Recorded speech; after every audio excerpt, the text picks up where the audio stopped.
I was a trades assistant before I came to Transgrid, and I realised that I didn't want to be the assistant, I wanted to be the tradie in charge of the job. My name is Cassidy. I am the second year transmission lines apprentice here at Newcastle.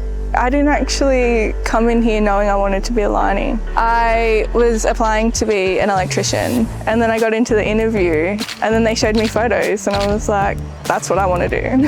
When you're based at home, you typically come into the depot, you'll get the gear ready for the job, you'll head out to site. When you're going through the effort of climbing a tower, a great view makes it worth it. I honestly think every day is valuable, especially in the crew that I'm with, because they allow me to be very hands-on, so I'm learning every single day. The team culture is great. We're all there for each other. We all have each other's backs. I'm excited that more women are coming into the trade and that I can be that example that we are capable of achieving anything.